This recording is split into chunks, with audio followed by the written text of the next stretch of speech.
live radio show. We're just getting a few extra things set up here, and we've got a packed studio. Also, can you come in a little closer to him and sit nice and close to the table? All right, and I need to move the camera slightly. Am I good? And I'm going to feed everybody good? Yeah, and I'm going to feed the station here. We'll hear that. There we go, and I'm going to turn our mics off. We're ready here in about 3 minutes.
From Olympic City and the home of Pikes Peak, this is the Automotive ADHD Show with Matt West.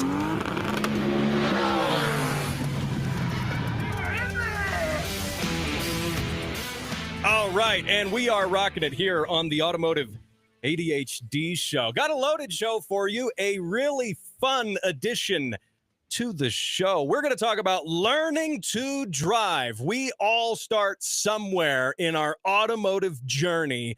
And on the show, I've got just a guy, Jim Miller, with just a daughter. She is learning how to drive. We're going to talk to both of them here in just a minute. We're also going to talk about some of the most hated modern car features. We're going to get to all of that, as well as Jim's Mustang. Yeah, Jim has a I'm pretty sure I'm pretty sure it's a Mustang. I don't have no Mustang. You don't have a Mustang? No, there's what these rumors, man. These rumors. Yeah, what is that? The Mustang. We will see about that. So that is all coming up. Of course, you've tuned into the Correct Car Show. You're not on NPR.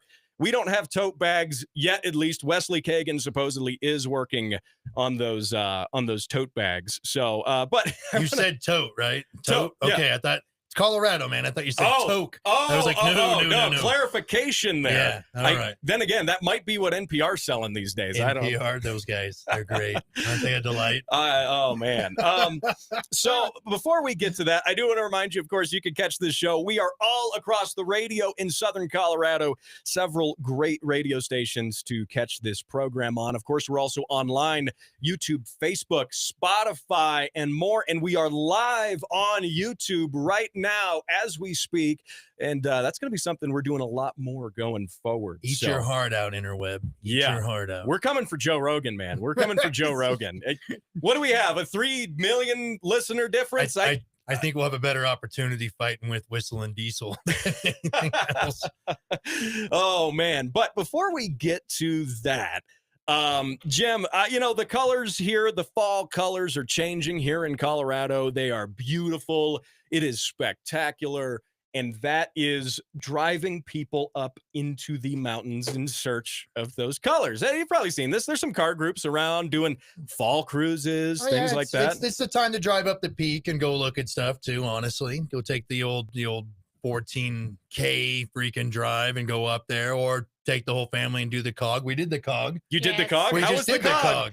It was really fun. Oh, that's awesome. Now, I like to say it was COG-tastic, but that's just me. So now you got to drive. Mind you, lots of tourists. My golly, lots of tourists. You're like, there's people from everywhere. The lady we sat across from, her son. Her son was he plays for the Broncos. What was his name? I can't remember. I don't know. He was the number 13. Number 13 for the Broncos. You can look it up on the interweb. Look I don't know, but she's like, "Oh, it's such a delight. This is so great. We're here, and we're." I was like, "Okay, cool, nice." And just a daughter. Can I keep calling you that? Or you do have a name though, too. Yes. I do. Yes, Princess. My name is Princess Fernandez. Princess, glad to have you on. Now you went up the COG, up Pikes Peak. Yes. Are you excited now once you get your license to drive up Pikes Peak? Or is that maybe a little, I don't know. No, I would do it. You would do it? Yeah. I love that enthusiasm. That's awesome. So now if you are chasing those fall colors, and in Colorado, I love the mountains because we have a lot of pine trees and stuff up there, mostly pine trees. And then you get these splotches of aspen trees. So you see the mountain and there's all these splotches of yellow and orange all across there. One ill-fated tourist, I should say, decided, this is in Telluride, Colorado, Black Bear Pass. They found out the hard way why perhaps a Kia Telluride is not the correct vehicle to take to Telluride. Is this like the people? They're like, I have a Chevy Colorado. I got to move to Colorado. Oh, man. Jim, I don't know if you can see it on the laptop screen there, but I can see part of it. That's a Kia, correct? That's a Kia. That's a Kia. KIA, killed in action. I'm not going to fib to you as the Marine that I am. That is the one brand of vehicle I will never purchase. Ever. You could give it to me and I'll be like, no, you keep it. Well, this Kia Telluride was definitely KIA. So yes, they thought the name was going to get it through there, did they? Yeah, they thought it did. They thought it would do it. And this comes by way of the drive. By the way, hat tip Caleb Jacobs over there at the drive. And thank you, Mr. Jacobs. And he reports that the driver of this Kia Telluride was going up past the pass. Black Bear Pass is a really beautiful Is this park. a Colorado native? Where's this person from? Well, I can tell you if I'm looking at the pictures on this thing. The plate will give you a hint, but it's not definitive. Oh, no, it's a red plate.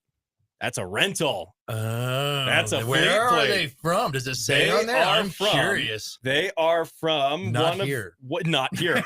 South Carolina. Oh, one of the Carolinas, and not even the good Carolina. No. So, yes. Take that, South Carolina. We've called you out. You're not the good Carolina. Yeah. Now, of course, if you listen to this show on stream, I once knew South a girl Carolina, named Carolina, so we're good. Was she north or south? Not anyway. She's a little east and west. A little east and west. Okay, all right. You're west. It's I am a west. I am a west. Yeah. Okay. But anyway, so this driver on here was warned by locals driving up the pass. Hey, dude, you should probably not go up the pass. Well, it would be a bad idea for you to go up the pass. You have to be straight. As far as like locals or natives, however you want to word it, the Colorado types and stuff, like they're kind of like surfers of the mountains. That's always kind of put like, hey, bro, don't do that. They're whoa, giving you the shaka. Yeah, whoa, man, don't go up that. That's dangerous, brother. Hey, bro. The surfers of the mountains. That's a good way to put it. The best way I could ever put it in the 16 years of me being here, I can put it when you get up to the mountains and you get around like away from the transplanty towny types. Yeah. They are kind of the surfers of the mountains, surfers of the Rockies, if you will. They're like, oh, I got a Jeep. It's a Jeep. It's a Tacoma. It's a Toyota. You know what I mean? But they are all the surfers of the Rockies. They will drive one of a couple of things. Subaru, Toyota, Tacoma, Jeep, all day. Tacoma, 4Runners. Yep. And a lot of these guys are actually, I find, driving Jeep TJs. They're not driving new Jeeps. It's always going to be a TJ. Old stuff. Yeah, old stuff. It's going to be a TJ. Straight six Jeeps, 4.0s. Yeah. It just goes and goes. Straight axle. You're like, what is this? It's rusted, but it goes. So when the mountain surfer bro tells you, hey, man, don't go up there, dude. You're not going to make it. If you really want to see it, I'll give you a ride to the top, bro. And you're like, I surfed the Rockies. Well, in my Tacoma. Having said that, the sheriff's office is going to have a fun time recovering this vehicle because it is hanging off of the edge precariously. And I mean, there's like, maybe like 1,000 feet down to the bottom. Enterprise is upset. Yeah. So for context here, of course, if you are listening on the radio, you're listening here in Colorado, but we got a lot of people online on the podcast, on the video, and Black Bear Pass is at 11,000 feet.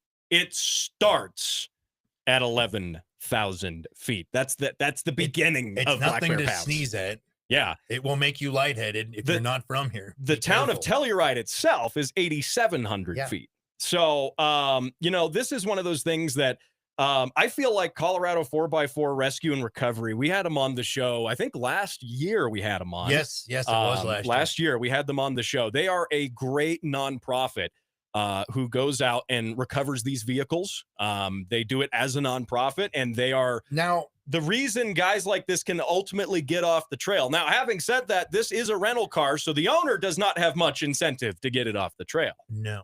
And hopefully they signed the extra rental car They agreement. had the insurance is what I was wondering. If they had the insurance. But I was wondering, because in Colorado, it's a little off topic, but nowadays to even go up the incline, right? You got to get reservations and blah, blah, blah, or they might give you a fine or some other nonsense and stuff nowadays.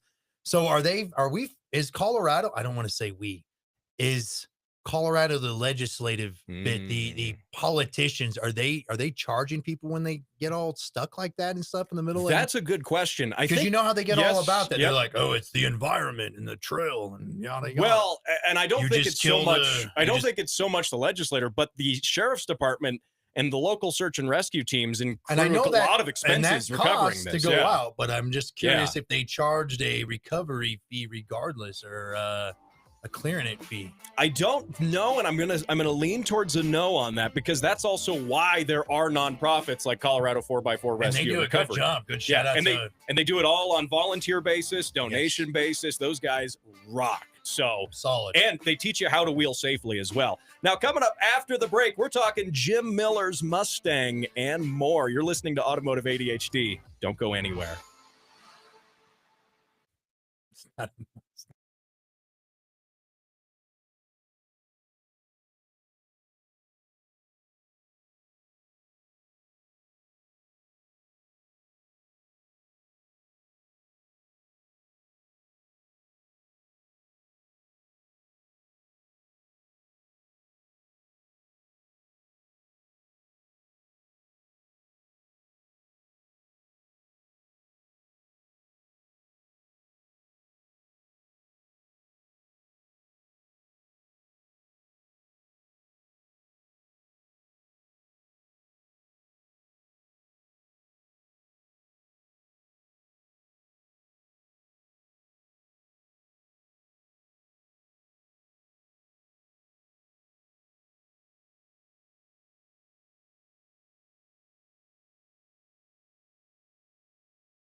and I'm going to turn our mics on so the lovely people on the live stream can hear it. Be delightful. Yeah, you won't hear it right now through the headset because it's off in his studio, but it is going through to the stream, the live stream of the program here. And I knocked my camera earlier, and I'm making sure that's in the right spot. James, we'll count on you. Give me a heads up when we're coming back from break, like maybe 30 seconds, because I have to fire a thing on my end when we do it. Oh, okay. We're 30 seconds coming up. Never mind. He's off his guitar. He's doing it. 20 seconds. Oh boy. All right. Okay, we're going to fire that up.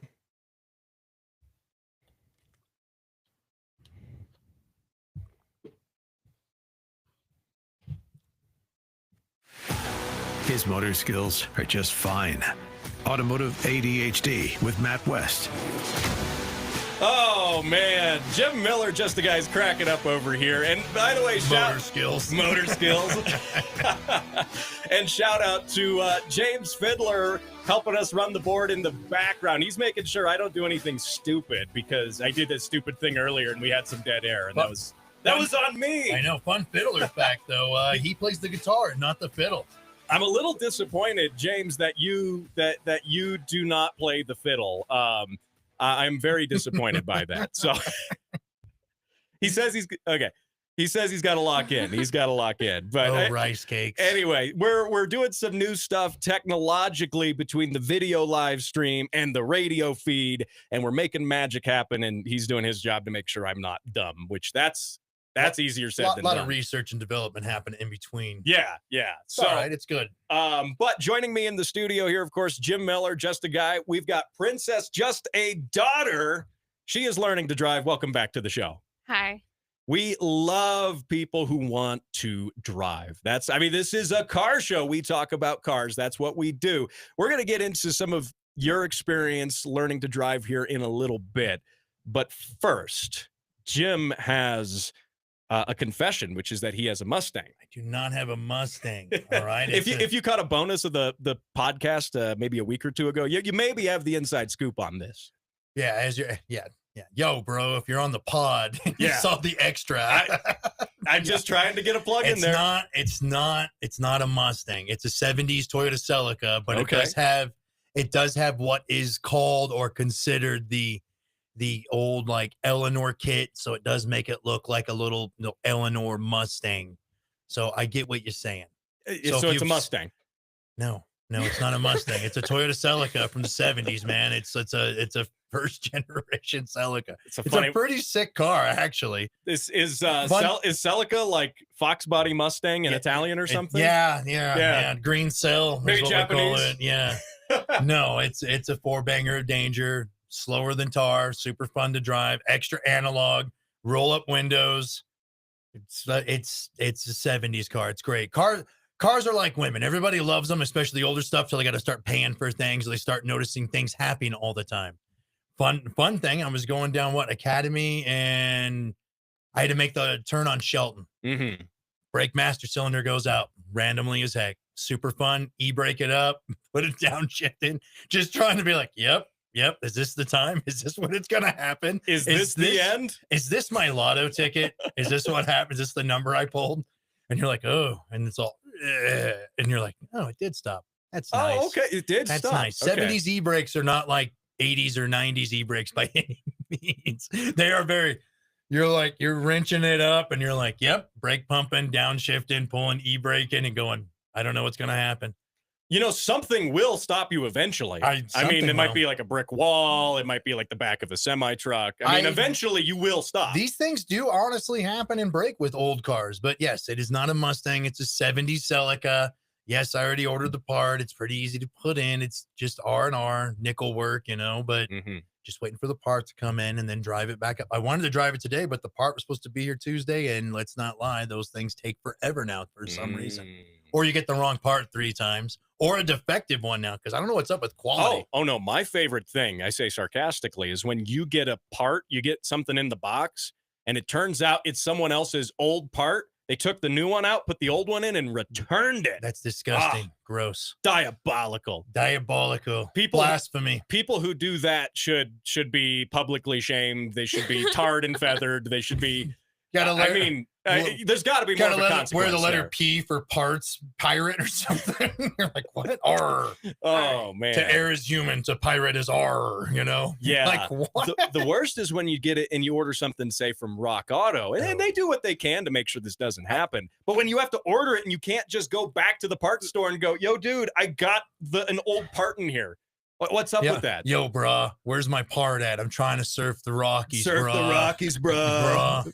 No, it's that thing, though. You know what's been coming through for parts from my old Japanese Toyotas and stuff? Honestly, the one auto parts store, and I'm surprised because Advance used to be cool, and oh no, it's Riley's used to be pretty good. And, you know, the not-so-advanced store used to be good. Not anymore. Vato Zone. Vato Zone has come through like a champ. I have no idea why, because Vato Zone used to always come up shy. You're like, Vato Zone ain't working. Now a Vato Zone's coming back through with like all kinds of stuff. I'm like, what is happening here? That is interesting. Yeah. Generally They had the Aizen clutch I needed for old Kevin 11, the white A86 11 from Japan of mine. They had that. Was it in store? In stock? Did you have to order it? Denver, I think. I think it came from Denver or one of the warehouses, but it was close, and they're the only ones that had the Aizen clutch. I was like, what is happening here? Yeah. Vato Zone's coming through. So they're up in the game? I guess. They're up in the game? Up in the game, yes. Is that what you kids say now? Up in the game? They're Everybody, up in their game. Yeah, Loki, Wow. and I'm like, Thor. All their lingo is great. I have no idea what's happening. So you can get decent parts. You're finding better parts at AutoZone. Yeah. And that surprises me. Now because Aizen's OEM, you know. Yeah, it is. It is. I've always been of the mindset that whoever has the part in stock, whatever I need, that's where I go. You know, whether that's O'Reilly's, whether that's Advance, AutoZone, and I usually use their websites. I'll check it, and usually nothing I need is in stock at any of them. That's usually how it goes. No, it's not. It's weird. I don't know. And then, but the caveat to all this is that let's be straight. Aizen now isn't Aizen even 5 years ago. It is different. Denso now isn't quite Denso from even 2 years ago, 2 to 5 years ago. A lot of the parts just... Without putting my tinfoil hat on. It's like the quality. It's like everything's made on a Friday at 5 p.m. or something. Without putting my tinfoil hat on, I think it's because a lot of that manufacturing, Bosch does this, Denso does this, has been outsourced now to China. And they have China. China. I love those guys, and I eat their food. Hey, sesame chicken's not really Chinese food though. That's like the chimichanga. I like the noodles, and that's a lie. It's not real Chinese food. It's like how chimichangas aren't really Mexican food. No, not at all. What? I thought they were. But I think it's because a lot of that stuff's getting outsourced to China. I really do. And, and we see a lack of quality control. Especially the Chinese food's been outsourced to China, too. Well, that's been outsourced to China for a long time, those little actually. boxes that look like the houses, the Chinese houses. Yeah, I'm pretty sure Chinese food has been outsourced to China for a very long time. Yes, lots of big trouble in little China. Interesting story on that. So I needed an intake air temp sensor for my S2000. Okay. And for my standalone ECU, and I'm not using the stock Honda setup on it or anything. All right. And I bought it. The only one that was going to work, it was a GM sensor. I was going to work with the ECU. I had standalone. And I go on Amazon and out of stock. Oh, this one's in stock. Prime shipping. Boom. Buy it. Slap it in the car. I drive the car around for about 10 minutes. And then what happens is the intake air temp sensor reading disappears. And I'm like, what? Oh. And so I start messing with it. I'm checking stuff. Finally, I get out a multimeter and I'm checking continuity across the terminals on the sensor. Okay. Nothing. The actual sensor itself, the probe, you ever take one of these out? It's got like a little cage and a probe in it. That failed and went straight into the motor. I was going to say, did it drop out? Into the motor. And the K24, it ate it. It was fine. And it does Cookie Monster it. Nom, nom, nom, nom, nom, nom, nom, nom, nom. And you're like, well, at least it didn't break anything. Well, and if you don't you're know, part of the oil now, huh? My heart sank when I saw that, though, because the history with that car, previously, one of the times I've blown up the F20 in that car was when a spark plug electrode snapped off and bounced around at 9,000 RPM. Oh, nice. And so I thought, oh my God, it's the same thing again. It's going to be the same. Just slamming around in there. And I was paranoid enough call me paranoid, but it happened once. I didn't pull the motor apart, but I pulled enough apart that I could do a leak down test. Okay. Because I thought, well, maybe it went in and like damaged the valve seat and it would fail a leak down. No, it was fine. The K24 just ate it. Totally ate it. Just Cookie Monster. But I do think the Chinese sabotaged my K24. That's what I think. So what you're saying is go ahead and super glue those little probes in before you put them in the check. Or in this case, what I did is them. I had a better solution. I just I put it upstream of the air filter. Okay. So there you go. So I bought another In all fairness, I bought another cheap Chinese one, except I put it in front of the filter instead. Nice. Which what I probably should have done to begin with. I don't know, but parts of quality have just not been as good as they used to. Even name brand stuff. I mean, remember when Moog was like great for suspension and stuff? Oh yeah. Dude, ball joints, tie rods, all that stuff. It was just used to be on point, and then now you get them and you're like, yeah, man, this thing only lasted me a couple hundred miles, and all of a sudden it was just loosey goosey and sloppy woppy, man. Yeah. And you're like, how did that ball joint go to crap? It's a Moog, you know what I mean? Right.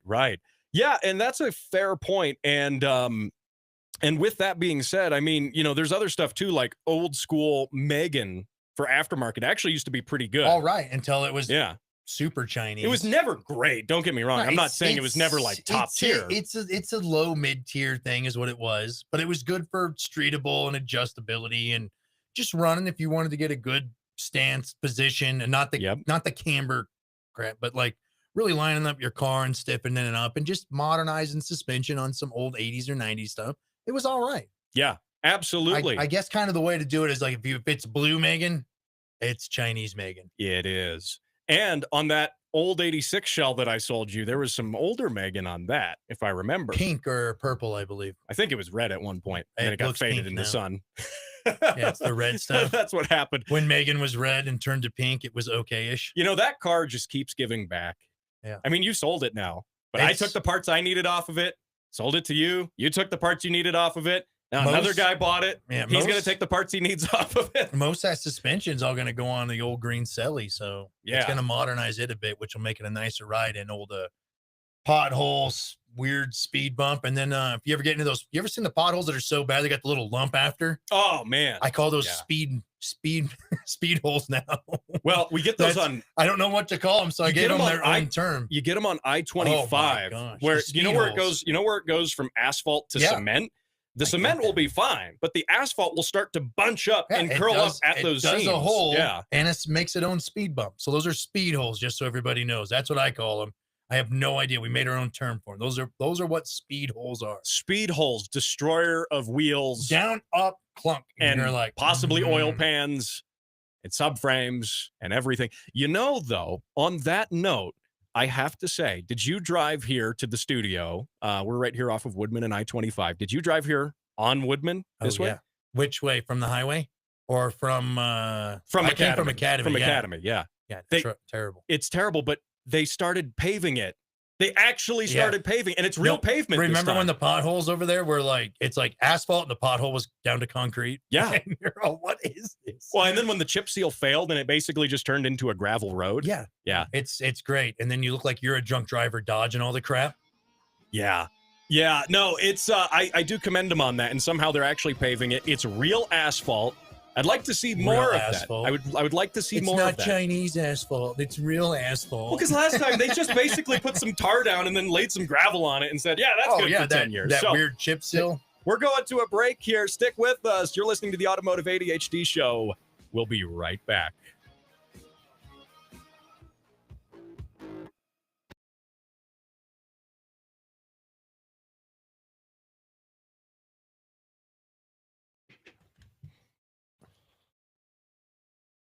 All right. So we're live on the stream still. We are hanging out here. We've got a news break running at the moment. I should probably make sure that the stream is still running. It is still running. Wow. Oh, nice. The stream. I did something that worked. Yeah. On the YouTubans. Yeah. Look at that. That is fantastic. I'm going to look. Oh, it is working, which is incredible. I mean, for all things considered. But what was that, James? What's the bad news? No.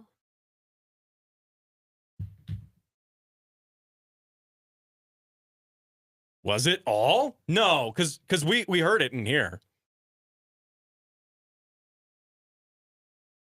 Oh. Oh. Well, hey, that happens. That happens. So don't worry about it. You see it. But if we had mic sum up and on, it would have been coming through still. So like because we were hearing it, I think we were okay unless you had mic sum out of program 1.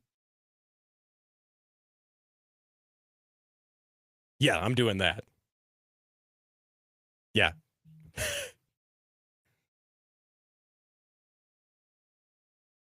Oh. Yeah, just leave it on. Leave it on. You're good. But if you were running it through stack, we were still fine. That's when we were hearing a little bit of that echo there. I'm not going to lie to you. I have no idea what they're talking about. When are we back, James? No, like when are we back in this break? 2 minutes? Okay, cool. Yeah, I think we were fine. If you had stack on and then at some point mic sum was on, I think we've been okay. Oh, okay. Don't worry about it. We are good. We'll just shuffle some of those spots into the last stop set. So it'll be fine. I'll take care of that later. Definitely a non-standard operating procedure, getting it to work with the stream and stuff. So anyway, what's our time now? Minute and a half? All right. Sweet. Okay. All right. So what do we want to talk about coming back here? Her permitting stuff? Yes. Yeah. Talking about a permit. And then, and there is videos of me teaching her to drive on the face page, on my face page. So you can pull those. Okay. Going up and down trailers and stuff. We'll save it for the show, but she needs to talk about some of it. Yeah. And I definitely want to bring We're going to speak upon this matter. Okay, dokie. We all yelling at you and stuff. Nice. Yeah, we'll get you on and make sure you just stay nice and close to that mic and actually bring it down a little bit more. Yeah, right about there. That way you're talking straight into it. And if you honestly have to, you're okay. Yeah, you that'll can do be that. fine. I would suggest against it, but if you have to, it's fine. Okay, and I may even have a video clip to play. Oh, what do we got? Some call him the Toyota Cool Kid commercials again? Yep. Hang on. We got 30 seconds, James says. All right.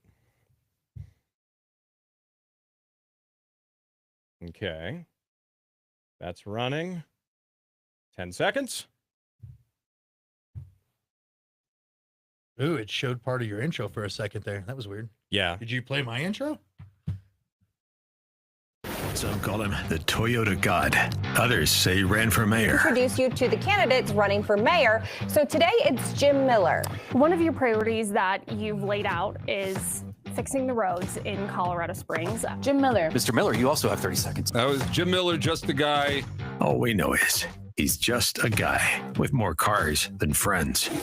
Jim Miller is on Automotive ADHD. So, Jim, I think we're setting a bad example with your intro because Just a Daughter is going to want an intro now, too, on the show. Yeah, but it'll be real shorter. She doesn't have a lot of things going. Wow. Okay. Not a lot of experience. You're going to be like, it's Princess, Just a Daughter. And that's it. It's done. Whatever. At least I have more friends. Oh, boo. Shots fired. But you see, more cars or more friends? I'm pretty busy with a lot of the car stuff. Actually, we've been putting a lot of stuff together lately. Been pretty occupied with a lot of car stuff and working a lot of bugs out of a lot of car projects, for crying out loud. Which, let's not lie, it's honestly kind of dangerous when you start really thinking about it. You're like, oh, is this going to work? Nope. That whole hub came off. Ooh. Nope. That didn't work for holding that axle on. Those drive shafts. That drive shaft's done. That's not working. Those brakes failed. You're like, this is cool.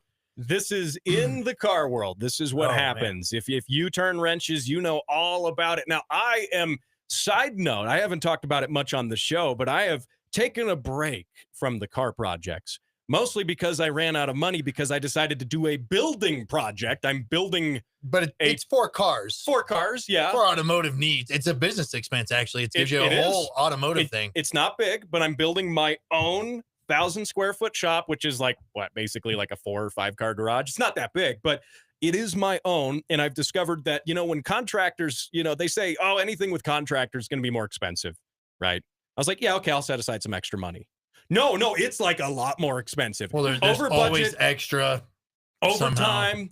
Not only that, the contractors are working on trenching for the foundation yesterday, and the one of the pieces of equipment failed. They had to go get another one. That one broke. Then they decided, okay, well, anyway, the weekend's now, so we'll come back on Monday. And it's like, oh, man, come on. It's the weekend. I'll see you next Friday. Yep. And you're like, okay. Yeah, talk about car projects draining you. Building projects. We'll talk about this more on the show, but there is a project that is worth doing, which is getting your driver's license. Right. Yeah. And Princess, you are doing that. Yes, I am. You are doing that. How old are you, if you don't mind me asking? I'm 17. I started late. 17 years old, getting your driver's license. So do you have your permit right now? No, they were doing, when I went to go do my test, it was late. And so they're like, oh, come back this month. So it's a lot like what I was saying with the contractors, right? With the timing. It's like that with the government and the DMV as well. Well, the DMV is the government. So yeah. They're just delightfully efficient. Yeah. So you're getting your permit, and are you excited to start driving? I am excited. How many times? How many times did it take you for that test? He's putting you on the spot here. Oh, I am. I failed the test twice twice. And so when I finally got it, I was like super happy. Nice. It's worth celebrating. Now, so you're going to get your permit. You're going to start driving. He's teaching you how to drive. And we have been learning to drive in that old Subaru Baja that runs like garbage. Nice. Oh yeah, the thing kept stopping. Look, start them off small. Let them not be too concerned about fancy stuff. Yep. The harder it is to deal with, the better they'll learn. Yep. So, what, Princess, what do you think is the most important part about being able to drive? Especially, you're 17 now. You probably want to go hang out with friends, go to different places. Is the freedom really a big part of that? Yes, the freedom is a big part of that. Like, so before I started learning how to drive, I would take the city bus, and that took forever to get anywhere, to do anything. And then when you have to relying on somebody else to take you, and like you want to go right now because fun's happening right now, it's like it just takes forever. And I much prefer to be able to just go. Yeah. Whenever I feel. And plus, you're relying on him, and his cars don't run. Oh, what the fun? Yeah. What the fun? My cars do run. I have like a bunch of cars, but I always have like at least 10 of them running and actively ready. It does take time to swap or double check or be like, did I finish this? Because I don't remember where I was at with it. You find tools sitting on it, and you're like, was I working on something in here and forgot and started doing something else? That is a car problem. Yeah, I have this problem of I have a good reliable car. Until you touch it or do something. I have not reliable cars too. And guess which one? Given the choice, given my options. Unreliable. Do I drive the reliable one or the unreliable one? Unreliable fun. Always the unreliable one because it's more fun that way. Except you might miss a meeting. But when you do the thing later on, you can pull the video because I was showing you how to drive up on trailers. Huh? You've driven a few vehicles on trailers. Absolutely terrifying. Tell him about it. That is a good skill to have, driving on trailers. Hey, look, I'm trying to teach her that no matter what, with the car stuff, that honestly, she's not going to rely on some fake know-it-all guy later on. Because she'll be like, I can get my own car on my own trailer. I can patch up my own stuff good enough to get home. Thank you, but no thank you. Because there's that thing where, especially in the automotive car stuff, there'll be some pretendy guy that knows how to fix stuff and doesn't know how to fix anything, makes everything worse, and gets girls to like rely and help on him. Oh, look. Oh, no, that's something else, but they broke everything. And you're like, dude, and I don't want her being part of that. I don't know. Is that a honeypot? Is that a trap? I don't know. Whatever it is. Yeah. It's some kind of trappy, honeypotty, weird, gimmicky thing with the dude trying to get close to a lady. And I'm like, no. I'm trying to have her really preemptive with all this stuff. But driving up the trailer, pretty good. Almost ran me over only twice. So we're all right. It has not. No. Because when we were doing grandma's car, that was terrifying because that car was weirdly sensitive, and you were over there No more this way, no more that way. You did not do me good. Why would you put me on that? She's putting you on the spot. I know, but now, how many Jen. times did you almost run me over? I braked. I braked. You're alive. Yeah. She wasn't driving your She's Celica with no brakes. Yeah, so, she's you know. all, you're alive. Nice. I almost ran you over on the trailer because you're trying to make sure I don't drive into the fender on the trailer again. So, Princess, though, I think he's got some extra motives here, though. And you know why? Because there's times when he needs someone to drive it on the trailer for him. And then he's calls some buddies over and we got to all help and push it on the trailer. See, he's going to have you now helping with that. That's the motive here. Yeah, we have assembled and put some stuff together on trailers that was just in like 90 pieces pretty quick and efficiently a couple times. There are videos of us doing that. Remember like the 8 cops are there? Yeah, there were 8 cops watching us. What were we doing? We were putting an axle on that 86? 86 lead. We were putting front suspension, rear suspension so it would roll because it was just a body and a bunch of parts. So there's 3 of us just 8, bam, bam, jacking up, moving things. You can watch this on the social media on the show. I think it was actually 8 patrol cars.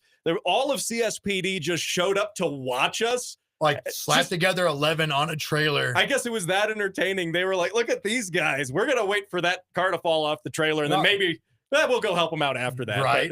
Oh, that guy crushed his face. It's fine. It's fine. I'm an officer.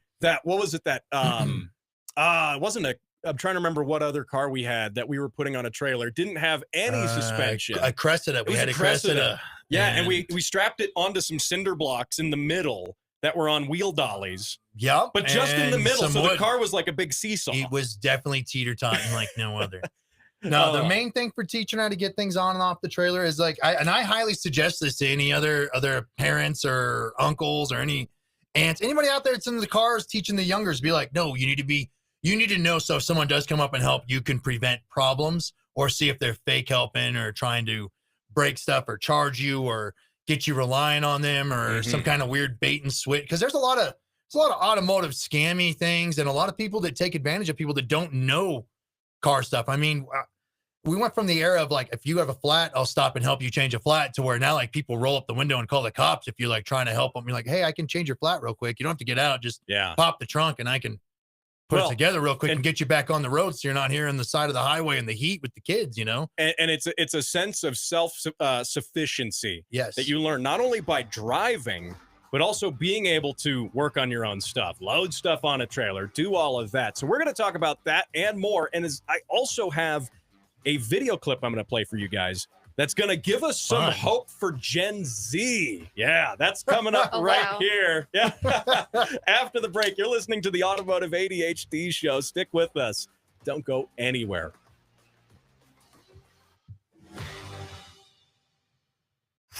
Hey, Fiddler was giving us the heads up that fingers? I think we did that. We did it right that time, didn't we? See, well, that's what it was supposed to do. It was supposed to do it automatically. So, nice. It's probably because I built the program clocks 5 minutes before airtime. That's probably why. Don't tell my boss, don't tell Brett here at the station I did that. I mean, maybe he's watching on the stream. Don't tell Brett what? What? Oh, sorry. I got to mute the mic. I'll call him right now. I'll send him a text. I have Brett's number. Oh, I guarantee that's also when Chris, the GM, listens. Anytime you make a mistake, he will somehow be listening then. It's the only time he knows. It's like it's the radio station program general like manager that thing. You're the one at the job that like you do all the work, and then by the time it comes around with everything, boss man comes along. And when you take a break, he's like, "Why are you sitting here? There's work to be done." And you're like, "I've been working for like 12 hours straight, man. I am tired. You need to get back to work." And you're like, "I'm done with this job. I'm out of here." Yep. So I've got a video clip to play. We're going to poke fun at Gen Z a little bit. At what? We're going to poke fun at Gen Z a little bit. That's okay. So, yeah. He does it all the time. Cursive writing and manual transmissions. Best security systems in the world. Mm-hmm. I'll save it for the show, but we'll get to that.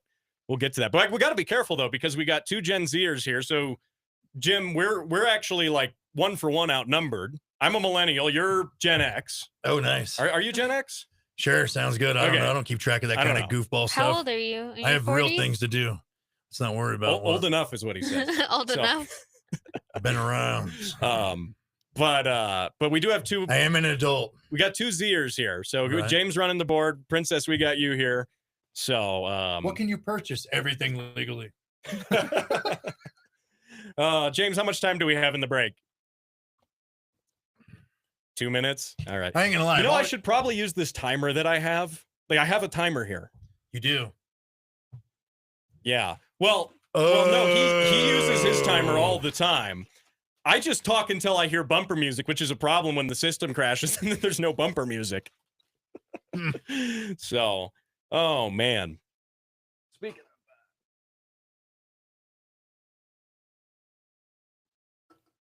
that.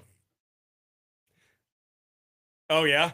I have an excuse for forgetting my timer because of it's not even on camera. Our live stream viewers can't see all the video switcher stuff. And, later on, when we have like my niece on here, it'll be like just a niece. Oh man. We gotta get some t-shirts with that. It's just a guy, just a daughter, just a niece. That'd actually be pretty funny as a whole. Yeah. I like it. What do you think? Just a daughter. Oh my God. It is. Just a family. Man. Dude, the age stuff's crazy. You start thinking about it. So it's like 16 to drive. Yep. With signed consent, you can be 16 and go in the military. 17's more. You still common. can? Really? I believe so. Really? 18 to vote, 21 to buy tobacco, alcohol, vapes, legal marijuana. 21 to buy a pistol, 18 to buy a rifle or a shotgun. Very weird when you think about it. It is. When you're like, no, if you can drive, then you should be able to start doing all the rest of the stuff, honestly. Yeah. So if you could go into the freaking military, you could do everything else. Yeah, it should be. I would agree with that. I think once you start driving, you should be able to just do all of it and just be an adult about it. I think we're coming up here. Hang on. Coming up. 4 seconds.